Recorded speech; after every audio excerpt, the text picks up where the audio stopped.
Well, hi, good morning. Thank you so much for joining me in my shop here today. It's October 21st, and on my bench is a radio I don't know anything about, other than it looks pretty dirty. This is it's really, I don't know, been left out in the rain or something. It looks almost like oil splashed on it. Northern Electric. It's the Midge. I think this was a pretty popular type of radio in its day, and I think there might be quite a few models that are called the Midge.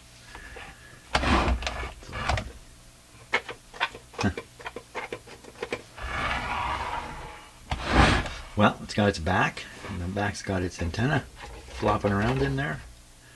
That's pretty good. It's got a wire hanging out. That's probably for an external wire antenna if you care to hook one up. Disconnect supply cord before removing back, or you'll be electrocuted.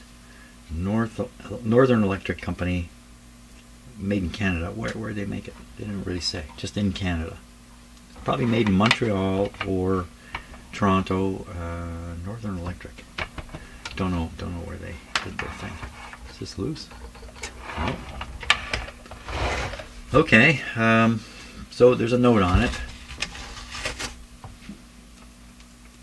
Hums. Okay, that's not a bad sign. Old radio like this, a lot of them hum because the power supply the power supply filter capacitors are shot. That's just a very, very, very common thing, especially in these smaller radios. Sometimes that's really the only problem. The screw's not screwed in all the way. How come? How come they didn't screw these in all the way? Sticking out, they're going to scratch your countertop here. 25 or 60 cycles. I think this radio's, I don't think when they made this there was 25 cycle power system still.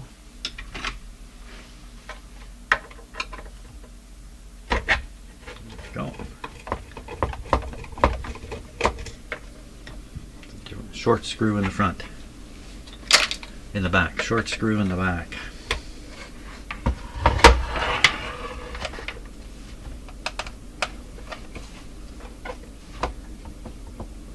It's gonna go flying.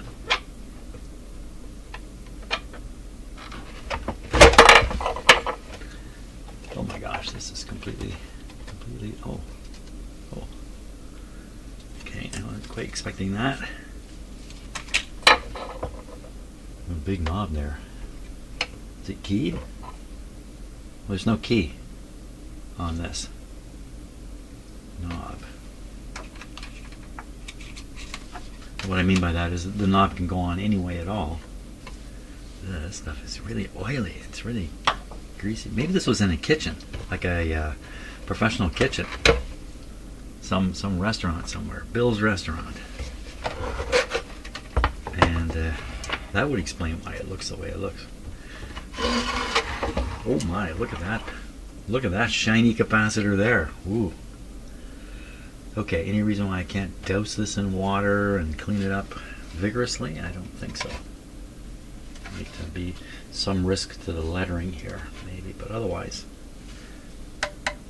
This is a kind of a hard, it's a thick and hard kind of plastic. So I'm going to put this over here. Out of the way. What do we got going on here? So this looks like a replacement to me, just because it's so bright. Well, some unusual parts here.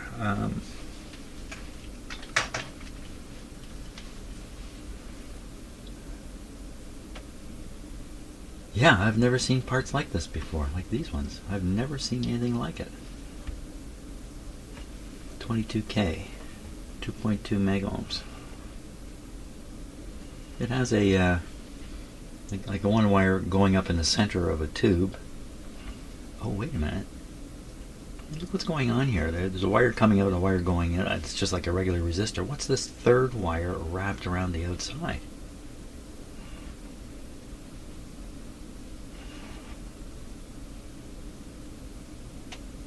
Never seen anything like that. And it looks like they all go to grounded connections. I'm not sure of that. They're all over the place. Like the outside wire here is going over here. This isn't a ground terminal. And the ground terminal would be off the rivet. This one here is grounded to the chassis. Wow, this wire's almost shorting to it. It's just a fraction away. Well, I don't know what to make of those. We'll put the close-up camera on it here. Can I turn this guy upside down? I think I can. Speaker looks unusually good. Well, wow, okay. Some kind of shielded resistor, and this is a shielding connection on the outside. Wait a minute, this is 330 picofarads. Below it, wait a minute, what is this? This is a capacitor and a resistor in one? It's 2.2 megohm, 330 picofarads. I've never seen anything like this. This one says 330 picofarads, 2.2 megohms. 22K and 47 picofarads. Huh. Well, we got to get a schematic for this radio and see what's going on. I've never seen quite like that. Model number 5408. That's odd. It's some attempt at something very clever, I'm sure. It's really what it is. And if you look in this radio, it doesn't look like it has a lot of parts either. So, because they've combined them, so many, I guess. Because if I just count the regular capacitors, there's only two, along with the filter capacitor. Wow. No reason offhand to think any of those things are bad. These ones maybe, but I don't know about these. So very, very different style. Yeah, let's get the oh, this one, the guts are popping out of it here, coming out the end. I think probably the wise thing for me to do and the easy thing to do is replace this. We've already been told that radio hums. I don't have to test it. Replace this guy, and might as well replace these two at the same time and leave all the rest just the way they are until we know more about them.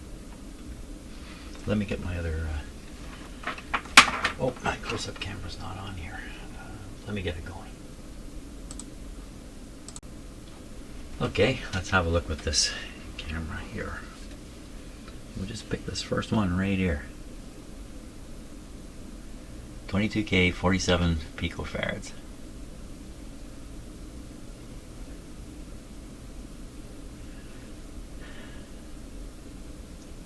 So it almost looks like what they've done here is the resistor becomes one plate of the capacitor. The conductive part inside the insulation of the resistor. And then around it a sleeve has been placed.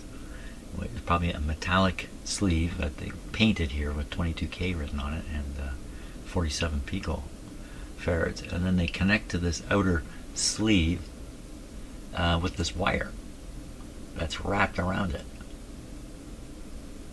And then how would they, 47 picofarads, how did they get this to be 47 exactly? The size of the tube? So this one is 330 picofarads, and this one's 41. I don't know how do they do that? Just the dimensions are slightly different. 3.3 megohms. Look at the dots on it. This is very unusual. Some part manufacturer took a shot. What's going on the end there? Look at even this one has a capacitor on the outside of it. Although this one they've just connected to one of the leads, so that would probably turn that into like the outside foil or a shield. Oh no, it's on the other side too. It's a tube. What the heck is going on here? What's going on? What are they doing? Well, I've never seen anything like this. All the hundreds of radios I've looked in, you've never seen anything like this. There's all kinds of them everywhere. 150 ohms. Now it's got red, black, orange, black. So I would read that to be 20K. I would read that to be 20K. What's the 150? Maybe that's a picofarad thing. Because look, there's a third wire coming off the shell and then going over to a terminal here. So it's not like the other ones where they just took the lead. See, this one also has an outside shell lead or capacitor lead. I don't know. Holy smokes. You never know. Like, I just would never have imagined to come across that. This is the capacitor that's barfing out its internals. Made in Toronto. It's all bubbly. I wonder if that means it's gotten hot. And it bubbled up like that. I mean, what else would make it bubble up like that? The other guy here, he's not bubbly.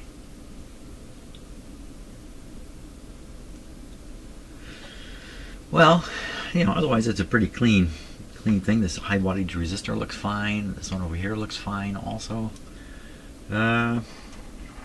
Interesting. Okay. Well, yeah, we got to get the schematic and see what it says about these parts that I've never seen before. And since there's a dearth of regular capacitors, it's just the two. These must be the capacitors, and yeah. Okay, I'm sure that's what they are now. I'll see if I can find a schematic for this radio.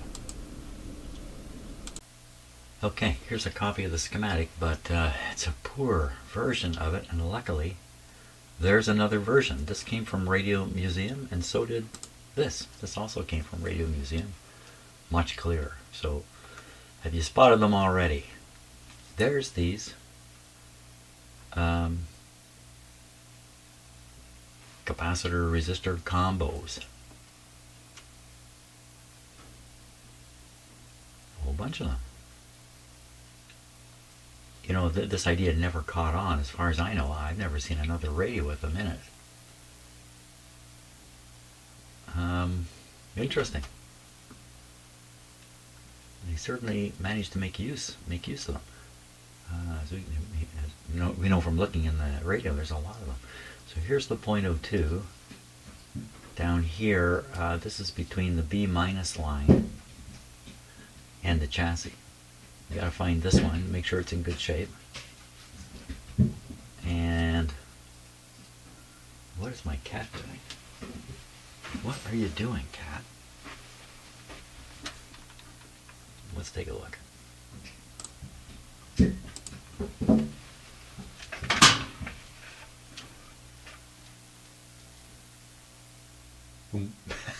You're in the dark now. Okay. Put the light on here. There we go. What are you doing there, cat? You're in there, aren't you? He won't raise his head. Bert. There he is. What are you doing in the sink? Okay, what are you doing looking at me? Could have a bit of a stare off there. What? I'm sorry, I look back at him. He's hilarious. He's got a toy in there. That's what he's got. Okay, we'll leave him alone to play. And we'll go back to the schematic here. Okay, so we were just pondering this capacitor, and now there is another one in there. Seems to be attached to the rectifier tube.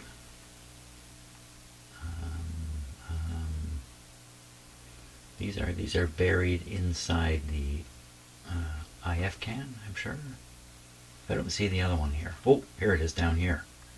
Right down here by the rectifier tube. And this one's right across the power line. It's on the far side of the switch.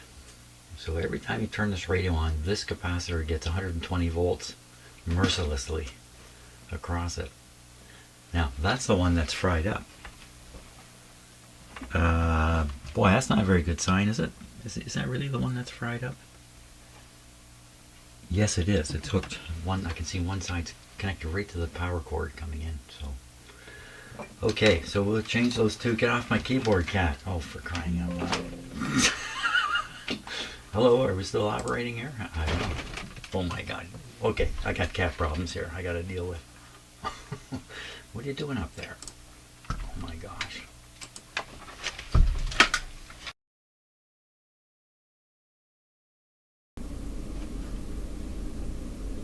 Okay, once again, I can blame my cat for messing up the audio in these videos somehow, and I don't even know exactly why the audio suddenly quits, but it's working now. So here we are, we're looking at the schematic, and right away I can see those special devices, I guess we could call them, components. There's quite a few of them in here.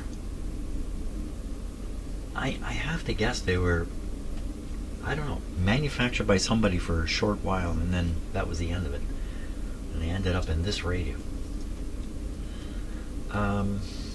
Okay, what would we do about them? I don't think we do anything about them right now, except, as I said before, replace this guy, and I think I must be repeating myself here, and this guy. And, of course, these two guys. And then we'll run the radio.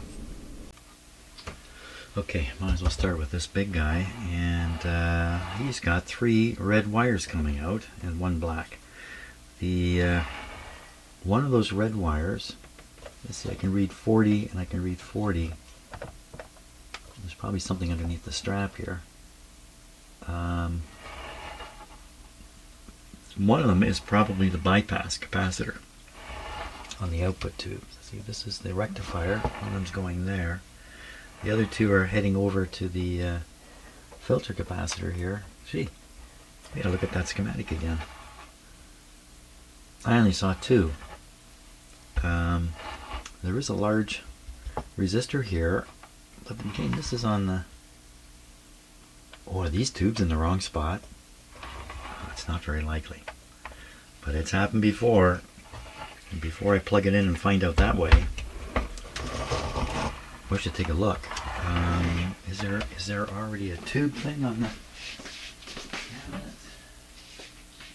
cabinet? No tube chart on the cabinet, so I'm just gonna take a peek at the information here. And what does it show? It shows, okay, 35W5, and that's what's there. And then this is the output tube, looks like it, yeah. 2 tall tubes, the hot tubes, and then we've got the sort of radio processing tubes, and I can see AT6 here. I can tell by the way it looks inside, and then this looks like a BA6 or something like that. It's supposed to be a BA6, and then this would be the BE6 here. And I'm sure it's going to be the right tube, but let's just make absolutely sure. BE6, yeah. Okay, so I've had radios where the tubes that were in the radio were the wrong tubes. Somebody just stuck tubes in it. And I've done a radio where the tubes were mixed up. And I've done a radio where the tubes were mixed up, and I was provided with a document, not a handwritten thing, an actual service, out of a service guide or something like that, showing the position of the tubes, and it was wrong. And I found another piece of information about the same radio where the tubes were shown properly. So stuff happens. I mean, you got to do hundreds of radios maybe to come across that kind of stuff. But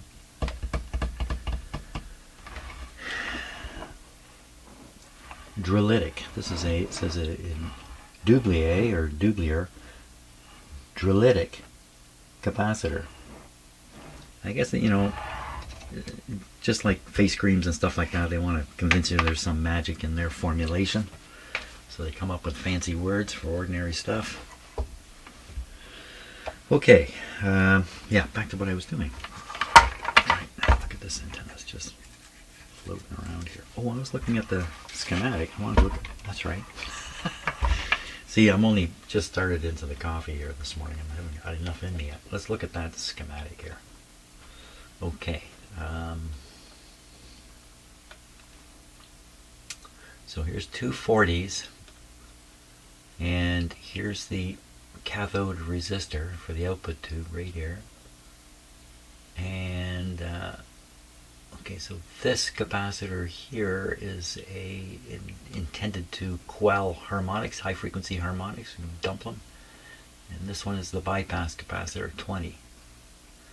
I only see 40/40 on the capacitor, but I guess the part I can't see must be 20. Now all three wires are red, but that's okay, because I know what they're up to. I know what's going on here. Okay, so I'll put in two 47s here, and I'll put a 20 in this position here. Okay, let's do that. Something that's worth taking note of I didn't mention, and that is, so has this capacitor here. What is this one doing here? So this is the original, I'm pretty sure now. You see, it's attached with this insulating thing. I was going to show you this insulating thing, and that's when it dawned on me, wait a minute, there's two capacitors in here. This has been added in. It looks like it's screwed down and everything.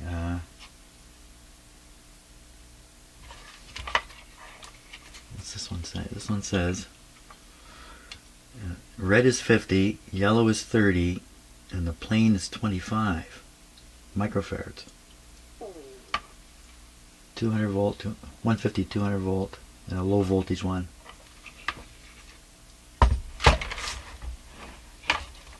Well, the strange thing about this is both these capacitors look like they were put in by the factory. And, and this thing still hums with all this capacitor on it. Okay, I got to think a little more about this. It's not uncommon. It would not be uncommon for a repair person to augment the existing capacitor, put this in, hook it up, and sort of increase the capacitance of the power supply and compensate for the weakness of this capacitor here. I can see that as a standard repair technique. What's just a little odd is that this band is screwed down to the chassis. That means there had to have been a hole there. And actually, you know what? One of those screws, come to think of it, one of those screws is holding the speaker. So maybe that's not so weird. You could loosen the screw off and stick this thing in and stick the band under. It looks too original, but it can't be, can it? Okay, it wouldn't have. Hey, no, this is a 40, and there's funny numbers on here. These numbers seem to match, but clearly this was original. This was here when the radio was made. It's riveted right in. It's got rivets holding it in. Yeah, I gotta go drink a little coffee and just think a little bit about it. So one of the challenges that comes with replacing these guys is terminals. Are there terminals or are there not terminals? So when you have this kind of capacitor, then you get these rigid terminals located in the radio and stuff connected to these terminals, as you can see in this radio, regardless of the wires going here, just the other radio wires. If you want to replace this, then things become a little tricky, because maybe you want to remove this from the circuit. So, one option is cut all those wires off. Now you've got all these wires hanging. They got more wires to put in. Next thing you know, the whole thing's just a hanging pile of wires, and it's difficult. So one option is forgetting about this capacitor, assuming there's just this one here. You wire the new capacitors onto the terminals where they are. You set it all up, then you get in there with a pair of cutters, and cut the terminals off the old capacitor. You leave the old capacitor there, but it's no longer connected. Now the terminals are floating just above where they were. They won't go anywhere because there's so many wires connecting it. It's still quite rigid in there. So that's a technique for getting this thing out of here, for getting this extra one, because this is not normal. So another technique is, well, what this guy did. You put in an additional capacitor and don't worry about this one. Just leave it connected. Just leave it connected the way it was. I'm not exactly sure what to say about that. Of the hundreds of radios I've done, I've only had one where the filter capacitor got hot, and it got hot. And if I'd let it go, it would have smoked for sure. But that's only one. So the easiest option here with this radio, in my view, is to cut all these wires, remove this thing, install the new capacitors in this area, connect these to these wires, which are connected to here, and leave this capacitor still connected. That's at least step one. Once you cut these free, or you cut all the wires free, the whole thing starts becoming a real mess in there, and it becomes very difficult. So there is an advantage to having these rigid terminals here. It's also an advantage to having these wires connected and then installing the new parts over here. You can do all that, turn on the radio, something is unsatisfactory about it, I could then get in with my cutters and cut these terminals off, and they will still, well, they won't particularly float there, will they? Oh, wait a minute now. Wait a minute now. What is going on here? So okay, so this, I see. Okay, so why is there only 2 red wires coming when there's 3 capacitors here? Because this one is tied by a green wire over to here, and you can see the red wire comes here, and that's the bypass. The bypass is a separate issue. You can just take a separate capacitor, 20 microfarad capacitor, and just install it right between here. And we would like to get to where this black wire is. Or they've really mixed up the green. They use green wires everywhere. Somewhere here or anywhere where the ground wires run. There's one here. That's quite a distance from over here, though. You put a capacitor with a connection here and a connection here. That's far apart. I'd like to plan this out before I start heating up the soldering iron. So I am going to put one here, and the other terminal has to reach this black wire. So I could cut the black wire here and put all 3 capacitors out here. Use the red wires and whatnot. If in the end the radio still hums, and I think it's because this is still in, then I can look at cutting some terminals off. Did I really explain what the situation is with this? I don't think I did. You see how there's no metal exposed here anywhere? And this is on a cardboard insulator to isolate it from the chassis. So if there were exposed metal here, it would be probably kind of dangerous. Because this is a non-polarized plug, and we didn't look at the schematic here. Did I look at the schematic? Yes, the one capacitor, there's the one that goes to ground. Wait a minute, this goes to ground. This is the one that's across the power cord. So I better not power up the radio with this capacitor sitting here. Then I may as well change this one too, because why not? We'll get rid of all 3 of these. I'm back to exactly what I was saying before. Well, it's good to talk this stuff out, because once the soldering iron's hot and you're working away in there, then issues come up. That's a bad time for them to come up.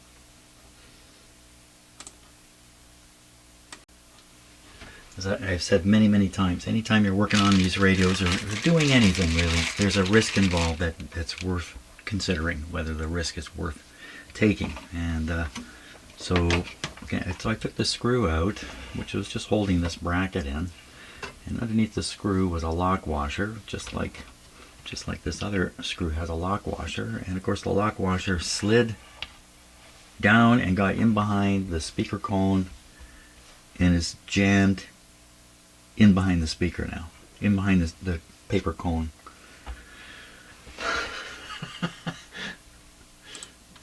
Okay, so I guess that's the project now. Rescue the. See it in there? It's hard to see with this camera here.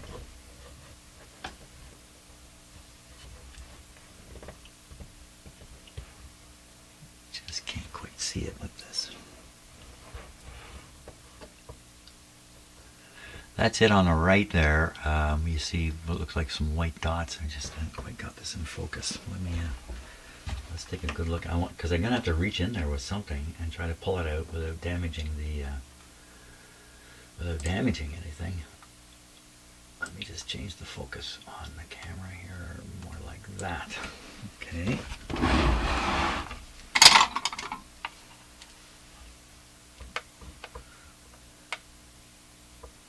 There you are, you little troublemaker. Can I grab it with a magnet? I mean, it's being held in there now by the magnet. That's what I think has happened. I have pliers, but I really don't know if they're...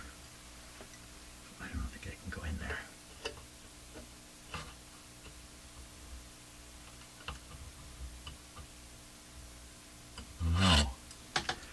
No.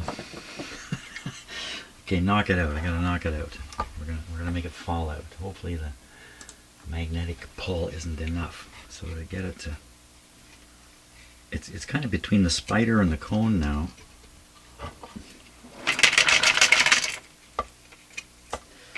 Okay, what if I push the cone forward a little bit?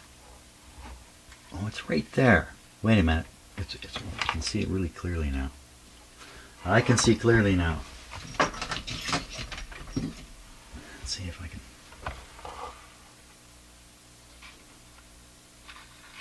I got it. There it is.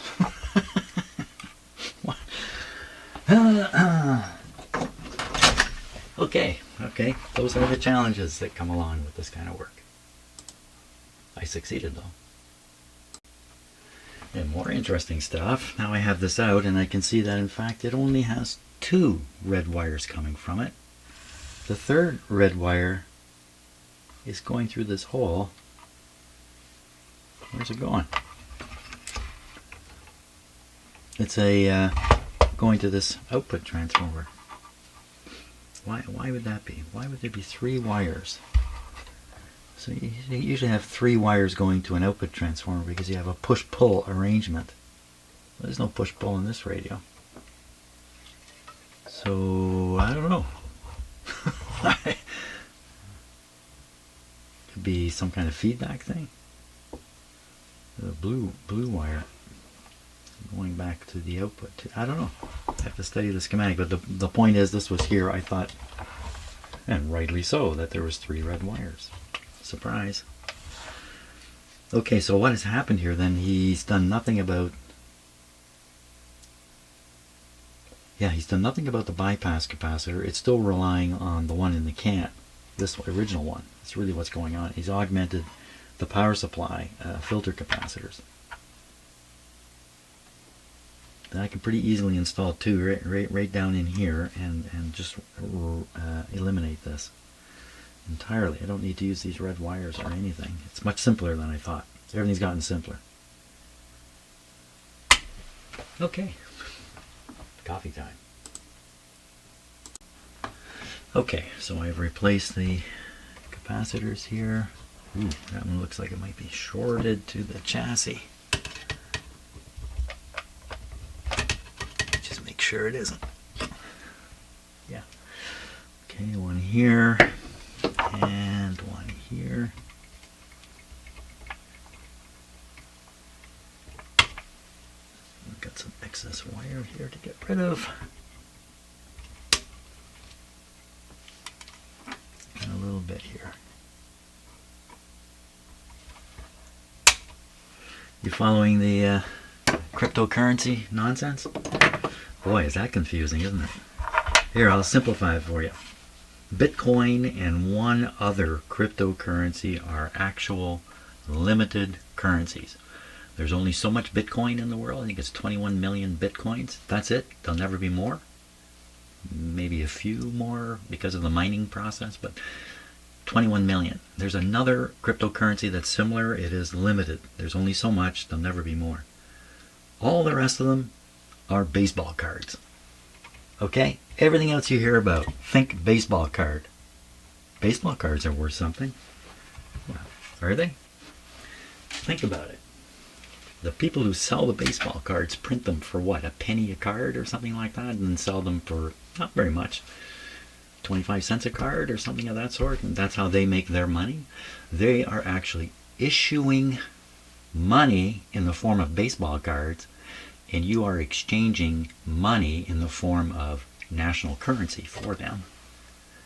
You've got the card, they've got the money. They can go to the grocery store now, you can't, because you got a baseball card and try and transact that. You're going to be looking a long time to find a store that'll accept baseball cards. And what's the value of that card anyway? Ooh, who knows exactly? I mean, there are listings and stuff like that, but so. And when the blockchain technique was first developed and Bitcoin came out right after it, I heard the developer of either blockchain or Bitcoin, one of the two of them, talking about it, and he said, never invest in this. This is not an investment vehicle. Of course, he had no idea what was going to happen to it, really. Not an investment vehicle. It's for transactions. That's all. That's all Bitcoin is really. That's what the originator thought. Well, you know what's happened. All kinds of people are investing in it. And they're giving the real money to somebody who's given them a baseball card, and then they run off. Well, not with Bitcoin. Bitcoin's just a little bit different because there's only a fixed number. But all that other stuff, and I don't know what to say about the latest version, just to confuse us more, which is dollar-backed coins of some sort. I don't know. Anyway, just think of it that way, though. There's a couple guys, Bitcoin and one other. I can't name it because I'm not into this stuff. That's something very real. All the rest, baseball cards. Okay, yeah. Invest your retirement savings into baseball cards. Because you like the name on the baseball card. I like the picture of the guy, so I'm going to get that one. It's the same piece of cardboard. It's the same amount of ink. It's just a different picture on the card. But I like this one, so I'll pay more for it. It's crazy stuff.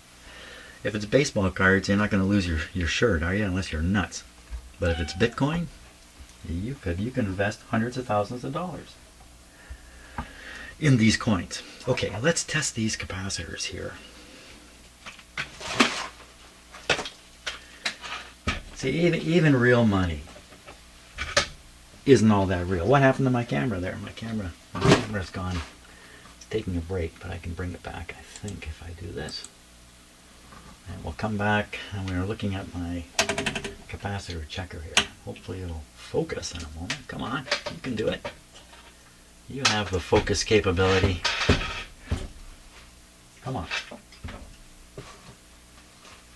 Maybe if I cover it for a moment, give it a chance. Okay, I'm going to carry on with it out of focus because I think it'll eventually focus. There we go. I guess, you know what, it needs coffee too. Oh, I never give it any. So this first capacitor is the one that was right across the line with the popped out end on it here. Let's see if I can just move this a little bit. And if you're not familiar with this test, what's going to happen here? Oh, Bert, can you just wait a minute? Okay, my cat wants to play with me all the time, it seems. So I'm going to apply a DC voltage to this. A good capacitor, no current will flow once it's charged.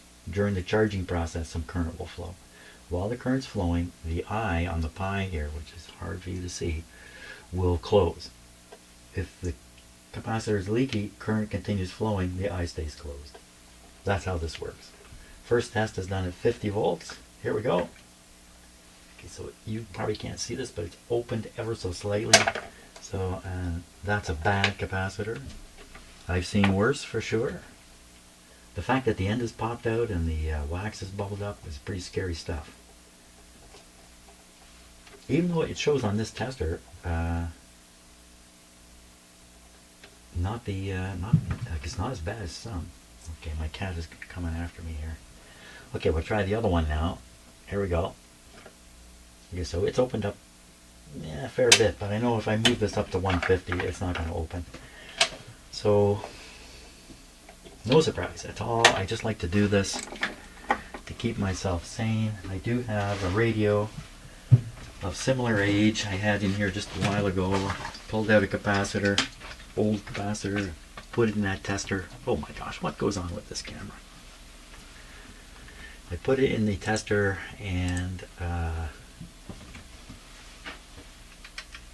it tested like new. It was a 50-year-old capacitor coming out of a big radio, and it tested like new.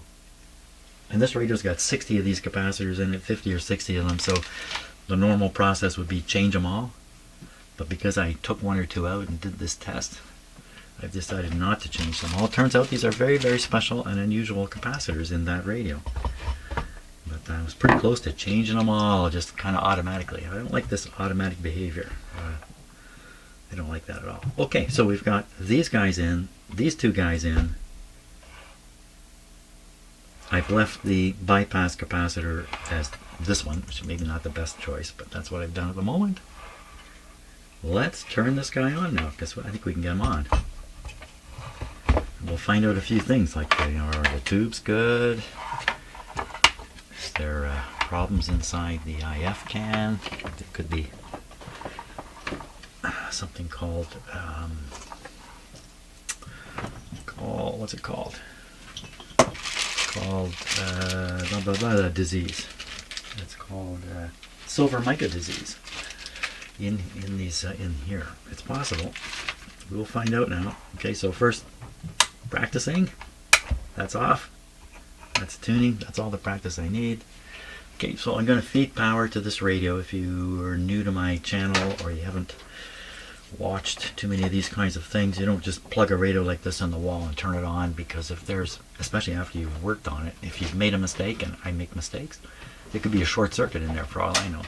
So what I do is I run it through what's called a dim bulb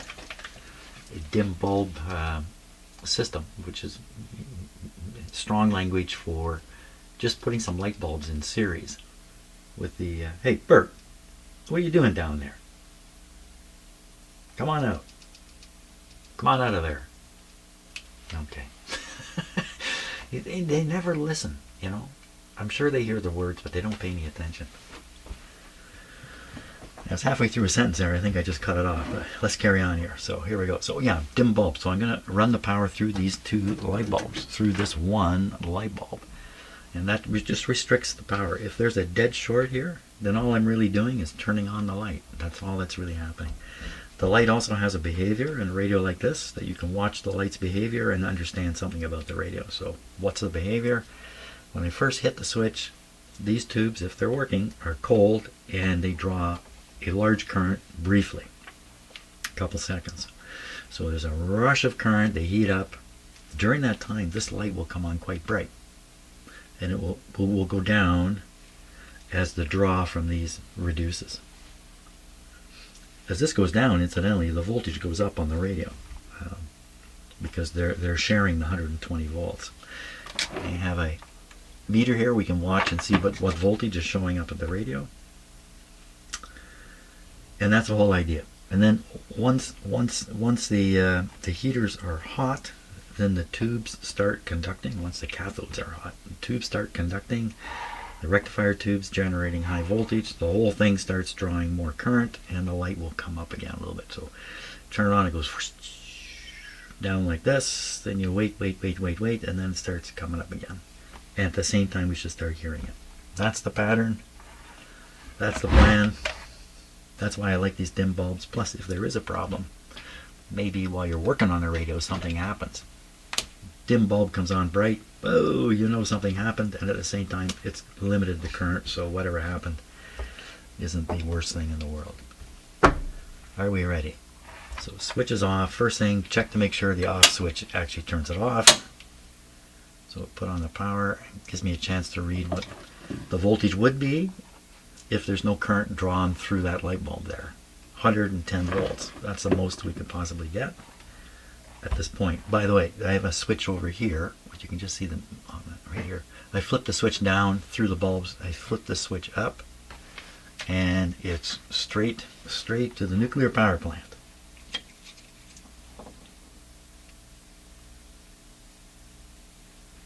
I just like to be quiet for a minute before I start.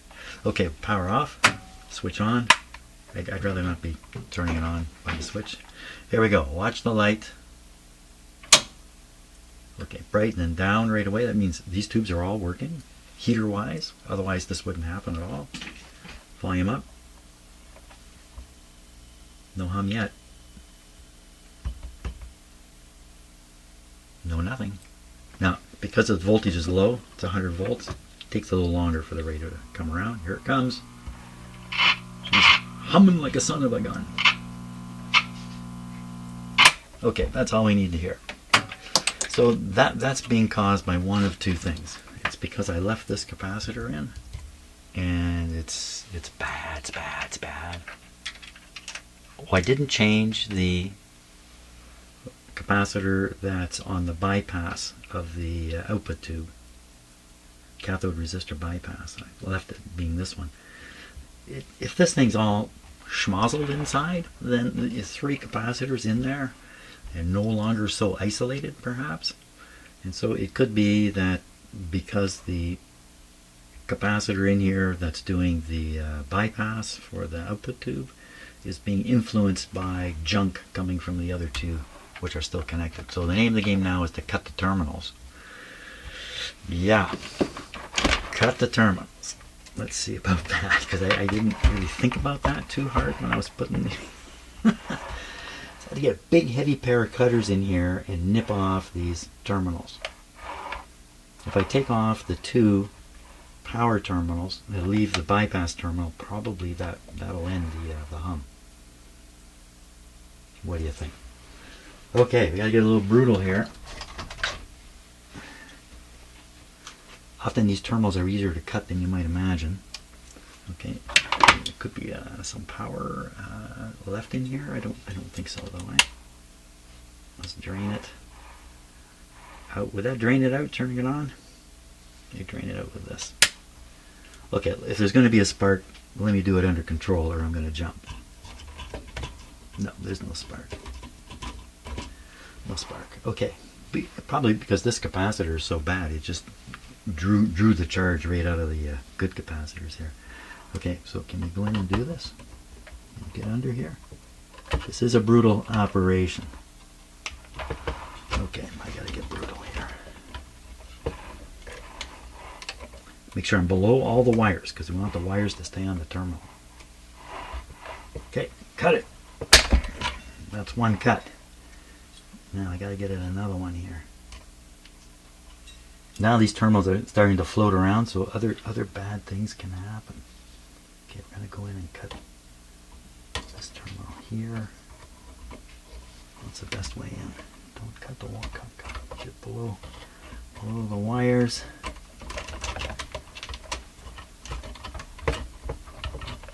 Brutal. It's brutal.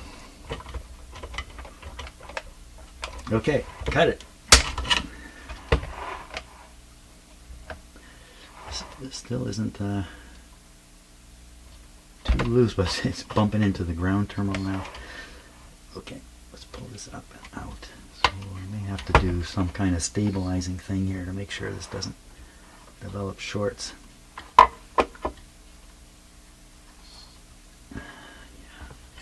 Oh boy.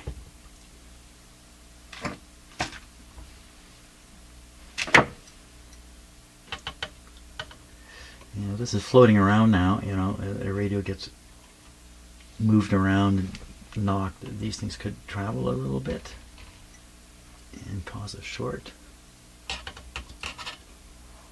They are cut free, so we can at least test the radio at this point and see if this is, and then I can, you know, make this more secure later if I bend this one this way. Of course, these terminals now are big hunks floating around in the radio, and they have their own mass. Well, that looks very safe to me. And it's definitely clear from the old capacitors. We're going to try it again. Let's try it again. how's everything going here? I still. Okay. Switch is off. Plug is in. Through the dim bulbs again, just in case. Oops. Off, on. Here we go. Okay, proper behavior. Ooh, Santa Claus. Who's ringing a bell? Is that you, Bert? Oh, I shouldn't have said that. Now he's coming. Well, no hum. No reception. Oh yeah.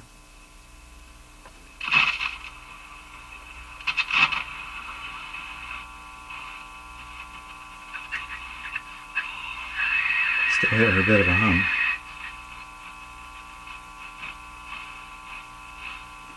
So this hum, it could still be remnants from what I'm doing.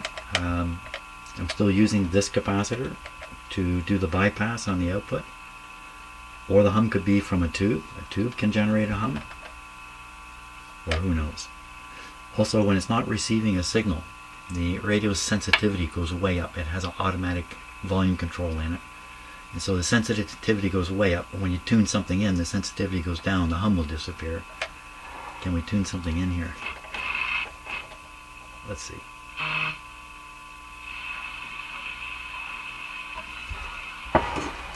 Direction. Colorado that was going to help save that pitching staff. That never came to fruition. So what does he do? He goes to Philadelphia and becomes an all-star setup guy. And then the Blue Jays give him that sweet 3-year. So what's happening there is I'm an independent conductor here. I'm standing on rubberized shoes. I'm floating in space electrically. I'm an antenna. There's signals in me. I can deliver the signals to the radio by touching the antenna. Not electrically, just electrostatically. Just I'm not actually, like, these are insulated wires here. Now if I ground myself by touching the chassis, then I will remove the signal, or reduce the signal that's in me, and I will reduce the signal I can deliver to the antenna. You think that's true?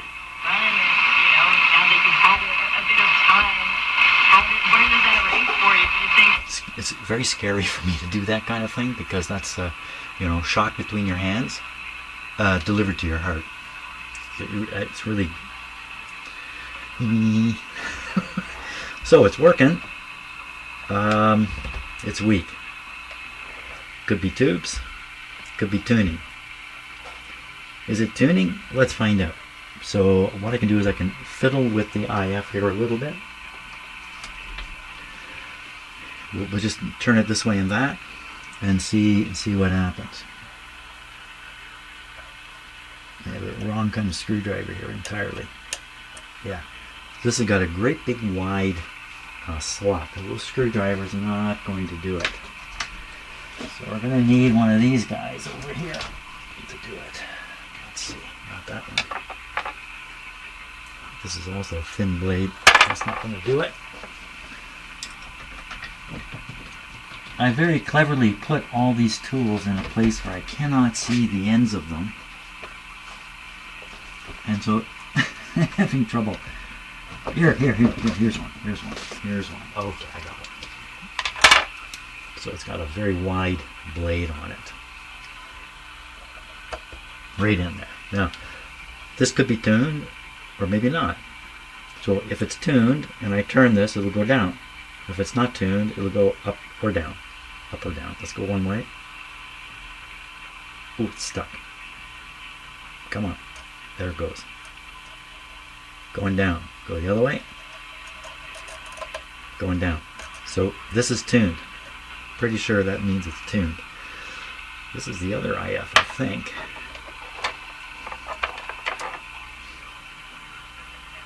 Let's just check it.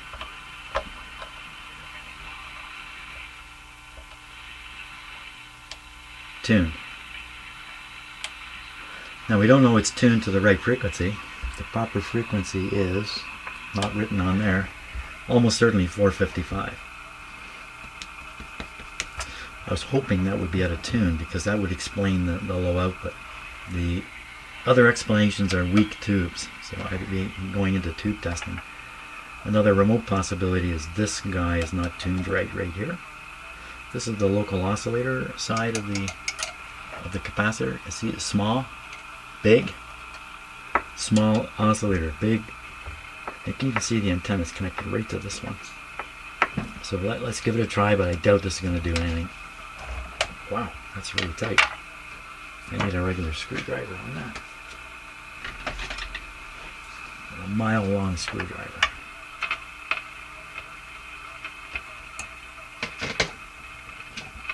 Got quieter.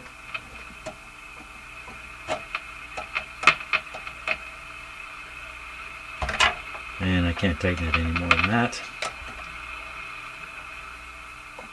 Looks like it wants to be even tighter. So I may be having some trouble making this antenna resonate with this capacitor. Why that would be, I don't know.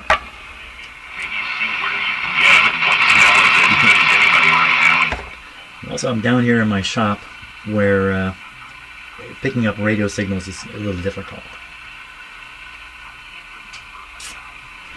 Should I test those tubes, or am I done?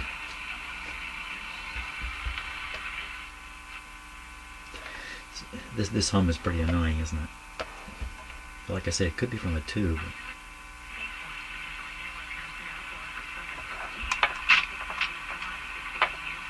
Oh, you know what? The volume is full. So if I put the volume in a normal area, that's what you get. You get nothing. Okay, tube testing is next. Tube testing is next. And I'm going to check and see how much time I've put in here, because maybe that's for tomorrow. Let me check.